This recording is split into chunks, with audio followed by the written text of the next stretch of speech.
sobre a videira. João capítulo 15 é um texto que fala de uma forma muito tremenda aos nossos corações, né? Remota muito a nossa mente a gente se conhecer, a gente se autoanalisar, principalmente quando a gente checa, quando a gente vai checar, vai observar que tipo de fruto que a gente está entregando a esse mundo aí, né? Que tipo de fruto a gente está florescendo, está germinando, frutificando neste mundo. Mas de uma forma interessante, meus irmãos, deixa sua Bíblia aberta se possível. João capítulo 15 é o que nós lemos. Já foi lido nessa noite, eu não vou ler novamente. Mas de uma forma interessante, antes de eu começar a ministrar o que Deus colocou no meu coração, deixa eu somente agradecer aqui antes ao pastor Liene, ao irmão André que está em contato conosco. Deus é fiel, viu? Deus abençoe a vida de vocês. Tiveram cuidado de falar comigo exatamente por essa situação que nós estamos passando, né? Que passamos, mas Deus nos deu a ordem de vir até aqui e não colocou nenhum sentimento no nosso coração de recuar, então estamos aqui para cumprir a vontade do Senhor. Então agradeço a Deus pelo pastor Liene, um amigo próximo, né? E sua esposa também. Que Deus abençoe toda essa família maravilhosa em nome de Jesus. E quando o cartaz foi postado para mim lá no WhatsApp, eu disse, meu Deus, o que é que eu estou fazendo no meio desse quinteto, desse quarteto aí, né? Mas Deus é bom para conosco. Como eu estava falando, meus irmãos, quando a gente fala da videira, é importante a gente entender o porquê Cristo ele aplica essa parábola em meio ali aos seus discípulos, em meio a todos aqueles que estavam ali ouvindo o seu sermão. E a gente precisa voltar um pouco no livro de Isaías, no capítulo 5, vai falar que Cristo, que Deus, na verdade, ele levanta Israel como sendo a sua videira, a videira que ele plantou em meio a um deserto para trazer frutos bons. Esse era o desejo de Deus. Deus ele tinha um desejo, ele tinha um carinho especial, tão especial por essa videira, que no livro de Salmos, no capítulo 80, no Salmo 80, né, melhor dizendo, no versículo 8 ao versículo 10, vai falar de uma forma muito linda, que os ramos da videira de Deus, que era Israel, eram ramos enormes, que até os montes ficavam sobre a sua sombra. Deus tinha um desejo de usar Israel para cumprir o seu propósito, o propósito de abençoar todas as famílias da terra, como ele prometeu a Abraão no livro de Gênesis, no capítulo 12, no versículo 3. E Deus, meus irmãos, a Bíblia vai dizer no livro de Isaías, no capítulo 5, que Deus ele tinha trazido essa videira do Egito e tinha plantado ela, mas antes de plantar, Deus fez questão de retirar todas as pedras, que são as nações que viviam na área da terra de Canaã, né? Fincou ali as suas raízes, construiu inclusive um lagar. O lagar, meus irmãos, eu acredito que isso já deve ter sido dito aqui, em meio a essa campanha, mas o lagar é o local onde se pisa as uvas, para que aquela fruta, ela consiga dar a sua substância, ela consiga fazer o suco, o vinho, o vinagre e assim por diante. Então, quando Cristo, ou melhor dizendo, Deus, ele tinha o desejo de usar Israel para que cumprisse através de Israel o seu propósito. Deus não tinha tirado Israel do Egito, plantado, fincado as suas raízes na terra de Canaã, para que ela ficasse somente lá, plantando de bonita, ou mostrando somente as suas folhagens verdejantes. Mas ele queria que Israel desse frutos, e frutos bons. Mas Deus, meus irmãos, a Bíblia vai dizer, no livro de Isaías, no capítulo 5, que os frutos que Israel deu foram frutos amargos, foram frutos de uvas bravas, ou seja, de uvas azedas. Acredito que os irmãos já foram no supermercado ou até mesmo na feira, quando compraram alguma uva, que comeram aquela uva mesmo, chega a dar uma rupuna, né? Como a gente diz no Nordeste, chega a gente se arrepia, né? com aquele azedo das uvas. Era esse tipo de fruto, um fruto mau, um fruto ruim, um fruto que desagradava a Deus, um fruto que trazia tristeza para o coração de Deus. Era o fruto que Israel, a videira que Deus plantou com tanto carinho e cuidou com tanto carinho, era esse tipo de fruto que Israel dava. E isso entristeceu o coração de Deus, né? Trouxe tristeza, traz tristeza para o agricultor. No momento em que Cristo, no livro de João, no Evangelho escrito por João, no capítulo 15, ele olha para todos que estão à sua volta e diz: eu sou a videira verdadeira. Glória seja dada ao nome de Jesus. Ele quis apontar para todos aqueles que estavam ali, inclusive principalmente os judeus, que conheciam a história de que Deus tinha levantado Israel como a sua videira. Ele disse ali: olha, o papel que vocês não cumpriram, a videira que vocês não foram, no qual Deus levantou e vocês não cumpriram, eu sou a videira verdadeira que cumprirei esse propósito. Através da minha vida, todas as famílias da terra serão alcançadas. Glória seja dada ao nome de Jesus. E aquilo que Israel não conseguiu cumprir, o propósito que Israel não conseguiu cumprir, Cristo foi suficiente para cumprir tudo aquilo na minha e na sua vida. Cristo é a videira. Cristo é a videira. Glorificado seja o nome do Senhor Jesus. Meus irmãos, é importante a gente entender, Cristo sendo a videira, no livro de João, no capítulo 15, vai dizer claramente que nós somos os seus ramos.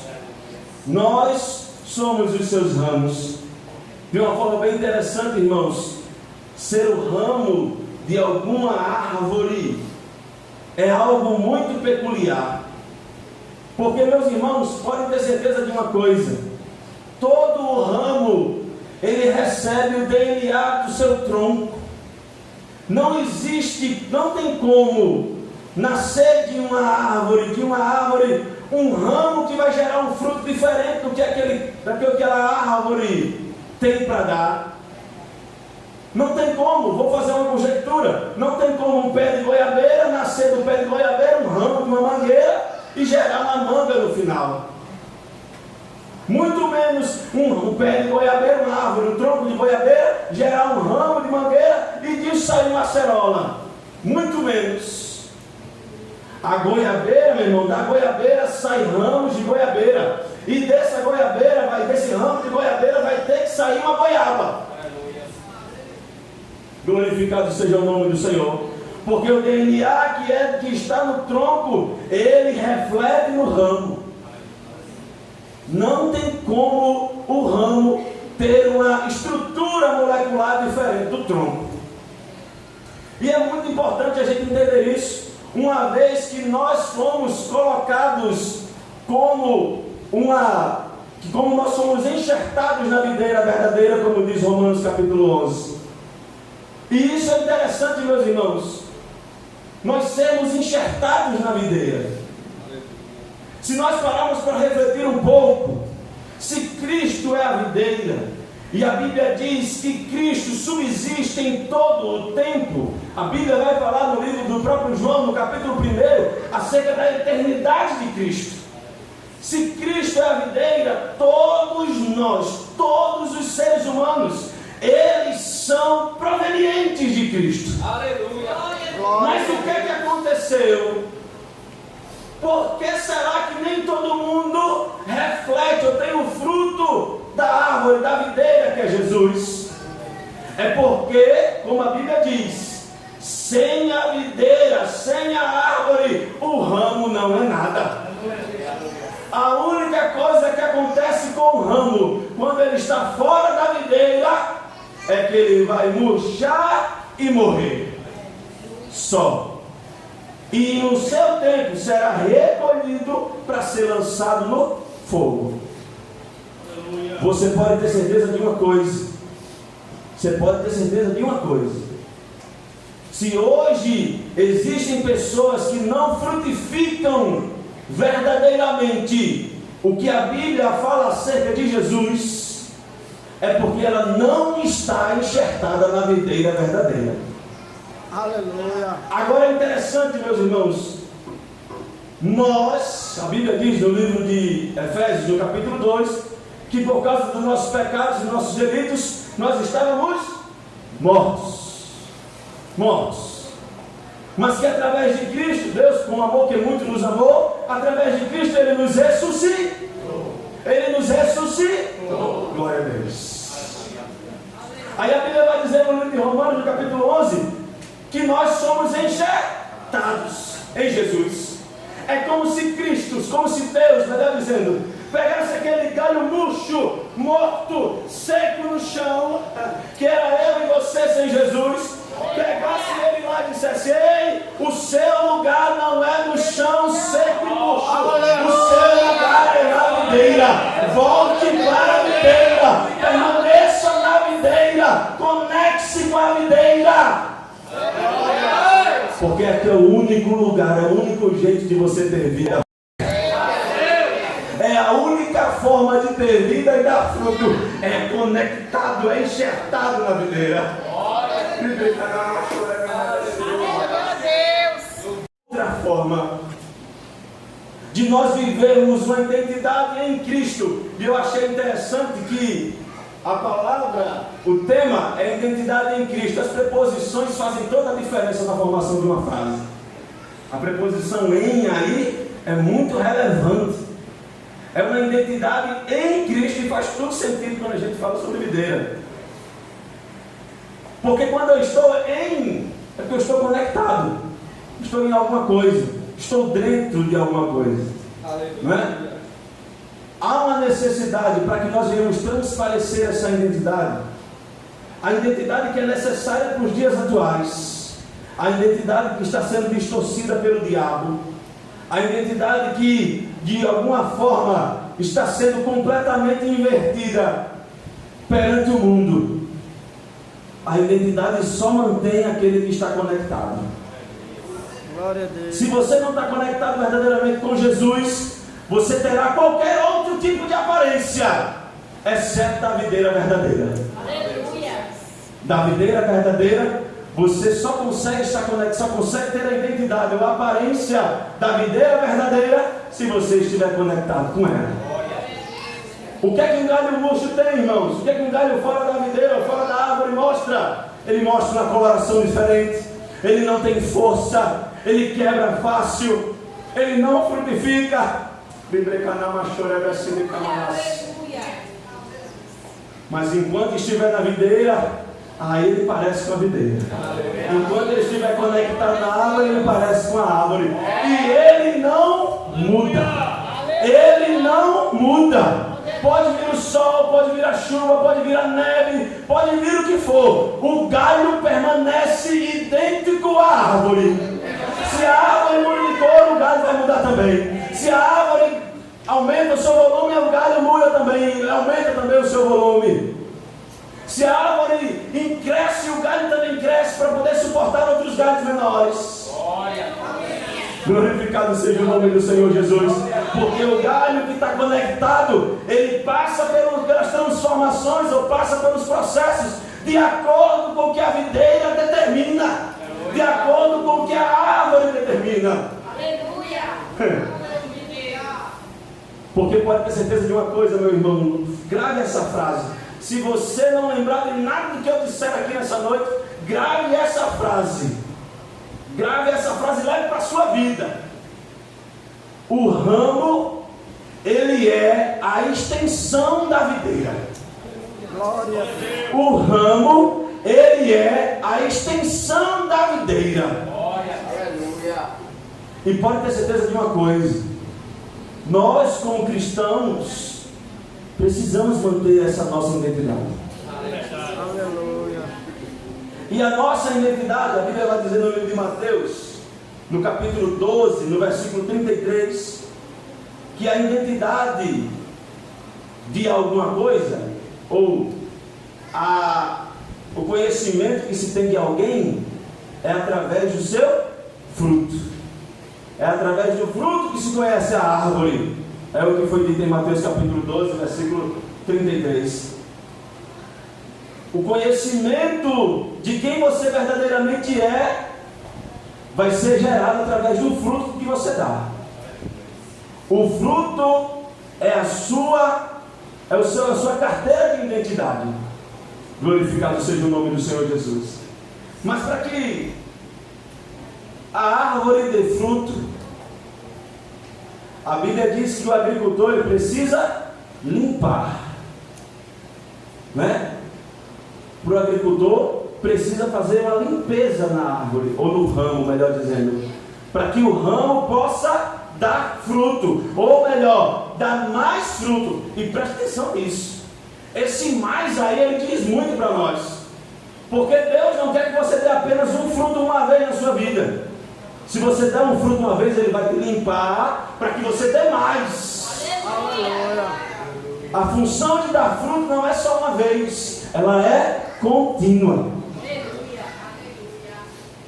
E o processo de poda, meus irmãos, muitas vezes é necessário ter cortes, muitas vezes é necessário arrancar um pedaço, muitas vezes é necessário fazer algum tipo de tratamento na árvore, no ramo, melhor dizendo.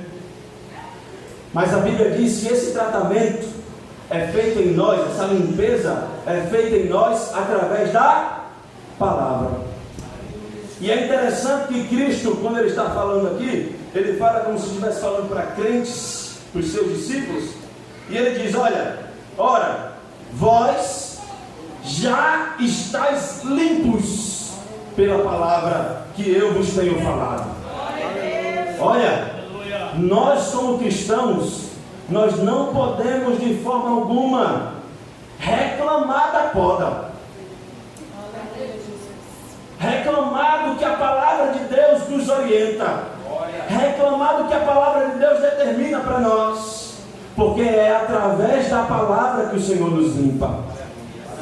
Por certo que nós, que estávamos distantes do Senhor e fomos enxertados novamente, precisamos ser limpos pela palavra muitas vezes. Precisamos ser limpos pela palavra para que possamos frutificar de acordo com a glória que essa árvore merece. E por isso nós não podemos questionar. Questionou agora, né? Questionou agora, né? Glorificado seja o nome do Senhor Jesus. É importante, meus irmãos, nós colocarmos no nosso coração que a palavra do Senhor, ela vem para nos constranger, ela vem para nos crucificar. Não seria a palavra que Paulo usa é nos mortificar a nossa carne. É esse o principal efeito que a palavra de Deus tem sobre nós. A palavra de Deus, ela vem para massacrar o nosso eu. É para a gente olhar para nós mesmos e dizer: a minha vontade não presta para nada. Eu tenho que ceder à vontade da árvore, à vontade da videira verdadeira. Não adianta eu querer dar o fruto do meu jeito. Eu tenho que dar o fruto de acordo com o que a videira determina. E eu só consigo passar por esse processo através da limpeza da palavra. Porque a Bíblia vai dizer, meus irmãos, que nós temos que recusar o nosso eu para poder seguir a Jesus. E isso faz parte da limpeza. A Bíblia diz que do nosso coração flui maus desígnios, flui mais desejos. Se a gente for seguir o desejo do nosso coração, a gente vai perder. O caminho do homem para ele parece perfeito, mas o final é morte, diz o proverbista. Nós não podemos, irmãos, acreditar ou concordar que eu fazendo o que eu quero vai dar certo, que eu cumprindo as minhas vontades e meus desejos eu vou chegar onde Deus quer. Você aprenda a se adaptar. Aleluia. Aprenda a concordar com a vontade do seu Deus. Aprenda a entender que não é todo lugar que você tem que ir. E aprenda que no lugar que você for, você não pode se comportar de qualquer jeito. Entenda que verdadeiramente não é de qualquer forma que você se veste. Não é de qualquer jeito que você se pronuncia, que você fala, que você se comunica. Essa palavra não está quebrando. Não é de qualquer jeito. Os nossos frutos, aquilo que as pessoas veem, aqui, olha, preste bem atenção nisso. Eu ia dizer isso no final, mas já estou dizendo agora. O fruto, ele não é para o ramo. Você já viu algum ramo no meio do fruto que produziu? O fruto não é para o ramo. O fruto é para o próximo. O fruto é para quem está de fora. Para entender que estar na árvore é bom. Estar conectado e enxertado é bom. Entenda uma coisa: você está aqui para frutificar. Você está nessa terra para frutificar. Você está nessa terra para frutificar. Permita-se passar pelo julgamento de Deus, pela poda, pelo deserto. Prefira passar por todas essas situações de dificuldades que a gente passa na vida, mas entendendo que com Jesus vai ficar tudo bem. Entendendo que com Jesus vai ficar tudo bem. Olha, o Espírito Santo me trouxe à memória uma coisa que eu falei ontem no velório da minha irmã.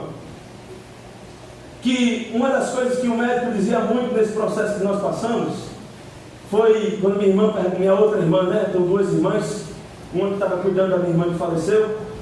Ela chegava para o médico e começava a conversar com ele, perguntar a ele como é que estava a situação da minha irmã.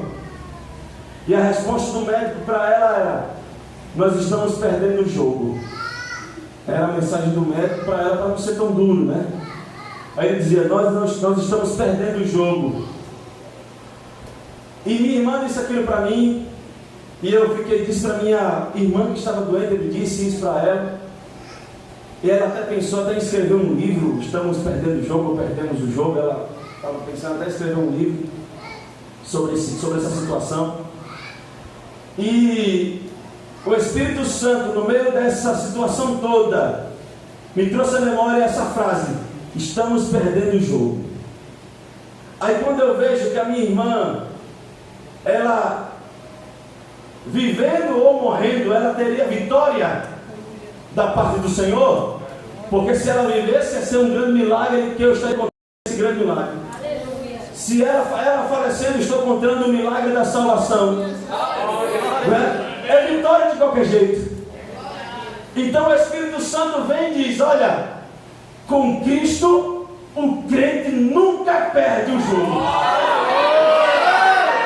Com Cristo o cristão nunca perde o jogo. Olha, estar na videira, estar conectado na videira, passar por uma poda, vai fazer com que você tenha a impressão que você está perdendo o jogo. Mas o Espírito Santo diz para você nessa noite, jovem: você não perde o jogo nunca.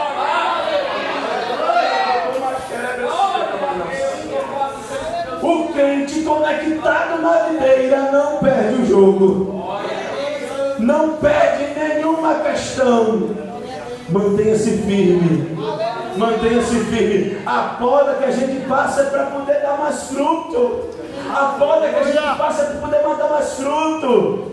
Passei por essa situação ontem, hoje cheguei no meu trabalho lá, com o coração protegido pelo Espírito Santo de Deus de uma forma que talvez o mundo não entenda. Os irmãos não acreditam que entendem. Cheguei lá tranquilo demais para trabalhar, irmãos, como se não tivesse acontecido nada. Aleluia. As pessoas vinham falar comigo e diziam: rapaz, meus pêsames, a primeira coisa que eu fazia era abrir um sorriso. Vinha aqui meio que automático, eu vinha era meio que inconsciente. E chegou uma pessoa e disse: rapaz, interessante que esse homem ainda está sorrindo. Aleluia! Aí eu disse: é porque eu perdo o jogo, né? Aí eu disse: é porque Jesus está comigo, meu irmão. O Espírito Santo, o maior benefício de ser crente, entre aspas, né? Até me exaltei agora. Um dos maiores benefícios, que é o maior da salvação, né? Mas um dos maiores benefícios de ser crente é que você, quando passa por uma prova que você deveria chorar, você não chora. Aí eu estava pensando nesse processo, eu até parei aqui, abri esse parênteses, o tamanho do mundo, mas deixa eu dizer para vocês que eu acredito que alguém está precisando ouvir isso aqui nessa noite. Quando o Cristo encontrou com a viúva de Naim, é muito interessante, meus irmãos, quando a gente vê alguém chorando, que a gente abraça essa pessoa, não dá mais vontade de chorar? Quando a pessoa olha para você e diz, não chore não, aí é que você chora, não é verdade? É ou não é? Mas quando Jesus disse para aquela mulher, não chore, a Bíblia diz que ela parou de chorar imediatamente. Porque, meu irmão, o consolo de nosso Deus é algo sobrenatural. Ela parou de chorar antes do filho dela ressuscitar, meu irmão. Você entende isso? Você entende isso? Que o consolo de Deus ele chega primeiro? O consolo de Deus ele chega primeiro? Guarde-se conectado na videira. A corda pode estar difícil como for. Mas você vai ficar bem. Você vai ficar bem, viu? Você vai ficar bem. No versículo 5, versículo 4, melhor dizendo, vai dizer: permanecer em mim. Permanecer não é uma palavra simples, é uma palavra muito forte. Porque permanecer significa ficar, significa residir, significa esperar. Permanecer significa não partir. Permanecer significa continuar presente. Permanecer significa ser sustentado por alguém. Permanecer significa ser mantido por alguém. Permanecer é continuidade. Permanecer em mim não é eu vou para o culto, permanecer em Jesus, quando sair do culto eu deixo de permanecer. Não. Permanecer é permanecer. Permanecer é ficar lá e não arredar o pé para nada. É aquela história, estou contigo, Jesus, e não abro, que a gente gosta de dizer, né? Os nordestinos. Pois é desse jeito. Permanecer em Jesus é não se sentir envolvido ou atraído ou de alguma forma desejoso em estar ou ir para qualquer outro lugar que Jesus não esteja. É permanecer. Se é para estar na igreja, eu vou porque eu permaneço com Jesus. Se é para estar em casa, eu vou porque eu permaneço com Jesus. Se é para estar no trabalho, eu vou e permaneço com Jesus. Se é para estar, como disse Davi, no lago de fogo, lá no céu eu fizer a minha cama, eu não temerei, porque eu sei que o Senhor estará comigo. Aleluia. Onde você estiver permanecendo em Jesus, tem que ser permanecendo em Jesus. Tem que permanecer em Jesus. Está no hospital, permanecer em Jesus. Está com dívida financeira, permaneça em Jesus. Está com dificuldade no casamento, permaneça em Jesus. Permaneça. Porque no momento em que a gente permanece, porque são duas coisas: eu preciso ser limpo pela palavra e preciso me manter conectado. Porque se eu não permanecer em Jesus, sem Ele nada eu posso fazer. E quando a Bíblia fala nada, ela está querendo trazer a visão de nada que glorifique ao Senhor. Nenhum propósito divino eu vou conseguir cumprir. Nada que alegre o coração de Deus. Nada que tenha um verdadeiro sentido divino, sentido glorioso, sentido para o Senhor, você consegue fazer distante de Jesus. Nada com a intenção certa você fará se você estiver distante de Jesus. Mas quando a gente permanece em Cristo, a gente produz frutos. Aí é onde entra a questão da identidade. Identidade em Jesus. Porque quando a Bíblia fala em fruto, ela fala necessariamente, destaca dois frutos interessantes. O apóstolo João Batista, ou João Batista, o profeta, né? Ele disse que era necessário que os fariseus e escribas que eram hipócritas, gerassem frutos de arrependimento. E a Bíblia vai dizer no livro de Gálatas, no capítulo 5, no versículo 22, que nós geramos frutos do Espírito, ou o fruto do Espírito.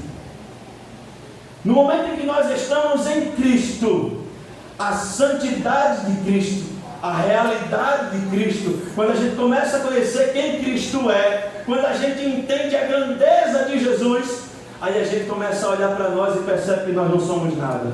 Aí a gente percebe que a gente é pequeno, a gente percebe que a gente está sujo, a gente percebe que a gente é pecador. É estilo quando Isaías entrou na presença de Deus, lá no livro de Isaías, no capítulo 6, quando a Bíblia diz que Isaías entrou na presença de Deus, a primeira coisa que veio à sua mente não foi nem se ajoelhar para agradecer, não foi nem dar um glória a Deus bem alto. A primeira coisa que veio à sua cabeça foi: ai, que eu vou morrer, porque eu sou um homem de lábios impuros e habito no meio de um povo de impuros lábios. Porque aquele que entra verdadeiramente na presença de um Deus santo, a primeira coisa que deve vir à sua mente é quanto pecador e inútil você é.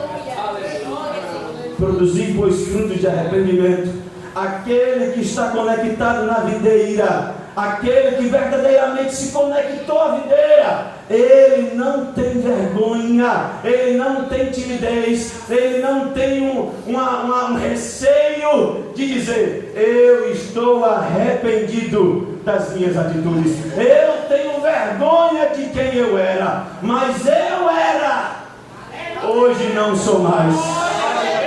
Glorificado seja o nome do Senhor Jesus. Eu era drogado, eu era alcoólatra, eu era ladrão. Eu não tenho um testemunho de eu era, porque pela misericórdia de Deus, minha mãe aceitou a Jesus. Ela estava grávida de mim de 7 meses. E desde quando eu nasci, eu já fui sendo levado para a igreja, como se diz, meus dentes cresceram na igreja. E eu nunca me desviei pela misericórdia do Senhor. Eu tenho 34 anos. Glória a Deus. Mas uma coisa interessante é: eu posso não ter um testemunho de eu era, posso não ter, mas eu tenho um testemunho de eu poder ter sido, né? E o Senhor me livrou. Você precisa ser grato, não somente pelo que Deus te tirou, da onde Deus te tirou, mas também ser grato pelo aquilo que Deus bloqueou que chegasse até você. E Deus tem me blindado como tem blindado você nesse momento, neste mundo aí que nós vivemos de muito conflito. O fruto, a Bíblia diz no livro de Efésios 5:9, que o fruto ele produz luz e apenas o que é bom, justo e verdadeiro. Esse é o fruto que a gente produz. Quando a gente fala sobre as virtudes do fruto do Espírito Santo, a gente vai falar, meus irmãos, de uma forma muito forte sobre várias características que nós precisamos como cristãos evidenciar em nosso dia a dia. O cristão ele precisa demonstrar em suas atitudes amor. E quando fala de amor, está falando de caridade, está falando de um amor filéu, de um amor de alguém que se importa com alguém. É importante você ter a consciência de que se você é um cristão e se diz conectado na videira, você precisa fazer como disse 1 Coríntios capítulo 11, examinar-se a si mesmo e checar se o fruto que você está produzindo, ele tem as características de identidade de Cristo. Olha, o amor é um amor caridoso, o amor que não tem problemas, dificuldades em ajudar. A alegria é a alegria que não é uma alegria baseada nas coisas terrenas. A alegria do mundo ela se torna passageira porque é uma alegria baseada no dinheiro, é uma alegria pautada no relacionamento, é uma alegria pautada num carro, é uma alegria pautada num videogame, num celular, em algo material, é uma alegria pautada num trabalho bom, é alegria pautada numa conta recheada. Mas quando isso acaba, a alegria acaba.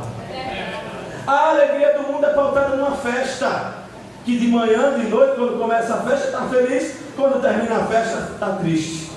Mas o crente é diferente, porque a alegria do crente ela não é pautada nas coisas materiais e passageiras. Ela é pautada nas coisas celestiais e eternas.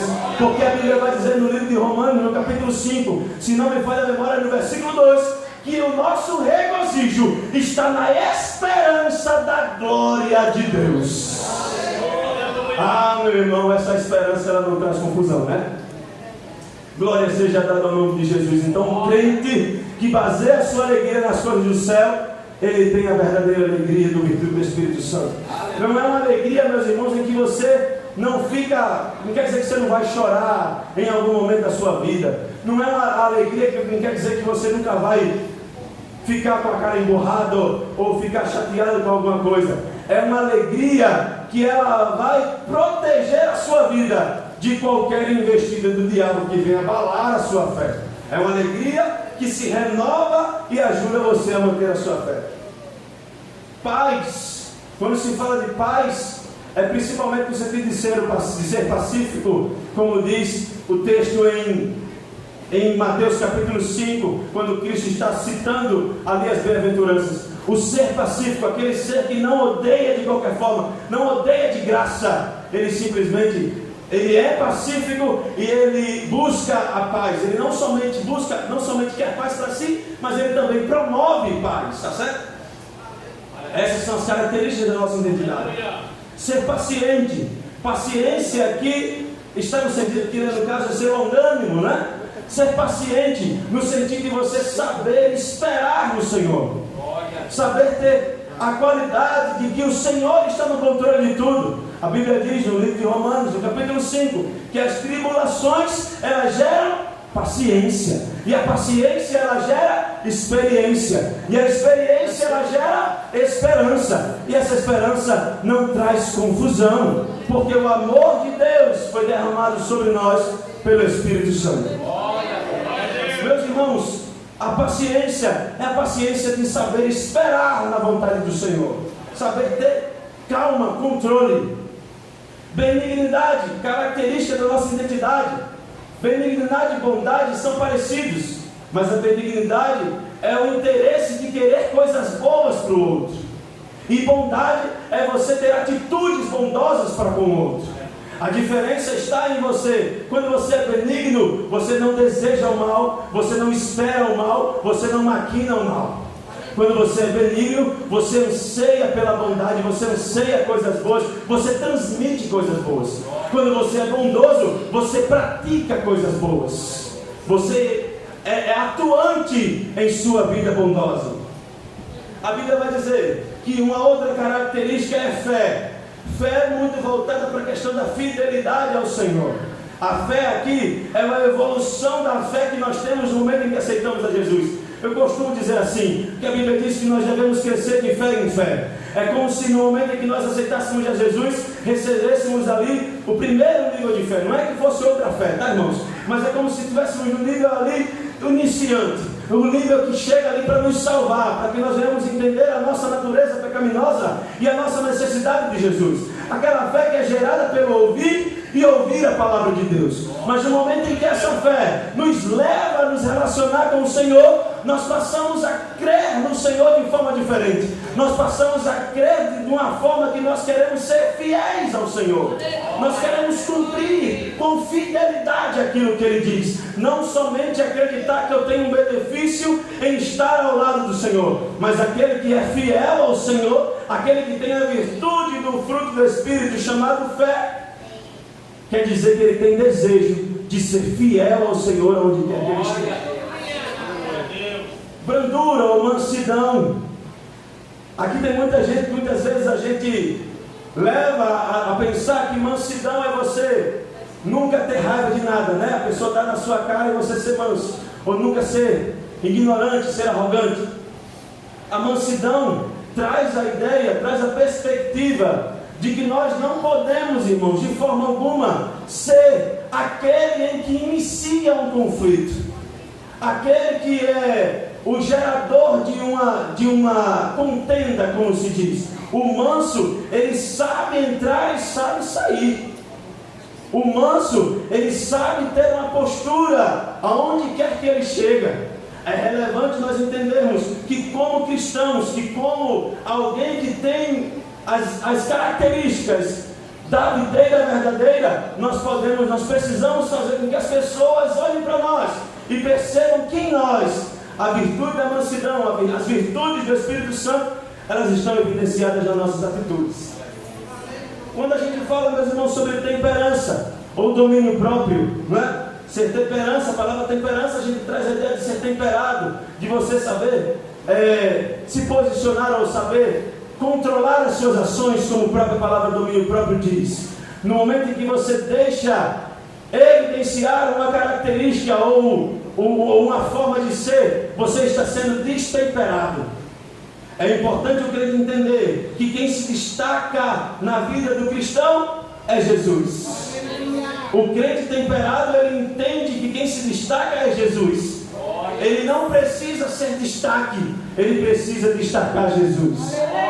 É necessário a gente ter todas essas características. Por certo que fui bem rápido aqui nessa tentativa de mostrar para os irmãos a nossa característica, as características do crente que tem as virtudes do fruto do Espírito Santo em si.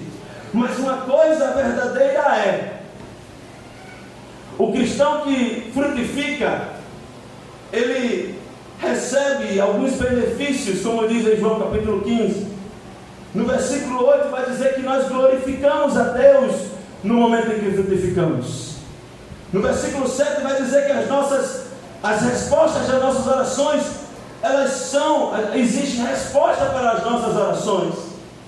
No versículo 9, 12 e 13 vai dizer que nós experimentamos um amor muito mais profundo por Deus, por Cristo e pelos outros irmãos no momento em que frutificamos. E vai dizer também que nós experimentamos uma alegria completa no versículo 11, no momento em que nós frutificamos. No momento em que frutifica, no momento em que o cristão, ele coloca na sua cabeça que ele precisa ter uma vida diferente, que ele precisa ter uma vida que frutifica, uma vida que faça com que as pessoas olhem para a árvore de forma diferente, que faça com que as pessoas chamem a atenção das pessoas para a árvore. A gente vai perceber o quão bom é ser o ramo de uma videira verdadeira.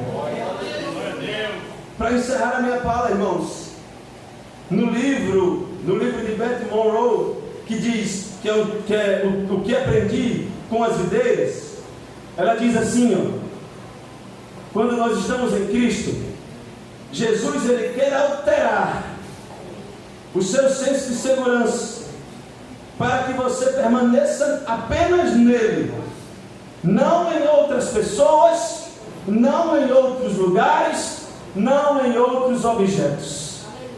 Permaneça somente em Jesus. Permaneça em Jesus. Permaneça em Jesus. Permaneça em Jesus. Entenda, meu irmão, que somente através de Cristo nós poderemos verdadeiramente frutificar. E se você em seu coração, ao examinar-se a si mesmo, não consegue identificar as características que citamos, não consegue identificar que o fruto foi gerado, nesta noite eu te digo: busque mais, ore mais, desça mais, se consagre mais, jejue mais, como diz o hino, né? Tenha mais um relacionamento mais profundo com Jesus. Permita que o Espírito Santo trabalhe na sua vida. A Bíblia vai contar uma história, meus irmãos, uma parábola. Eu encerro minhas falas com essa parábola de um homem que tinha uma videira, tinha uma vinha, e no meio da vinha tinha uma figueira. E diz a parábola que passou-se muito tempo e aquela figueira era muito verdejante, muito bonita, não gerava nenhum fruto. E disse que o agricultor chega para o seu ajudante e fala: ei, arranque essa videira, arranque essa figueira, porque ela não dá fruto. Ela não dá muito fruto, está só ocupando o espaço inutilmente. Essa é a palavra que é utilizada. Aí o ajudante do agricultor chega e diz: meu senhor, dê mais uma chance. Eu vou fazer o seguinte: eu vou cavar as suas raízes, vou tratar as suas raízes com adubo, vou regar ela mais uma vez, e se daqui a 1 ano ela não der fruto, nós daremos o destino que ela merece. E a parábola termina aí. Ela não diz se a figueira deu fruto ou se ela não deu. É para que eu e você venhamos refletir nessa noite. Se você se autoexamina e não ver os frutos em evidência, se não ver que os frutos estão sendo doados por você, você não está dando frutos, o Espírito Santo diz a você: uma chance a mais está sendo dada. Vou eu cavar ao redor de ti, vou colocar o adubo, vou regar as tuas raízes, mas você precisa frutificar.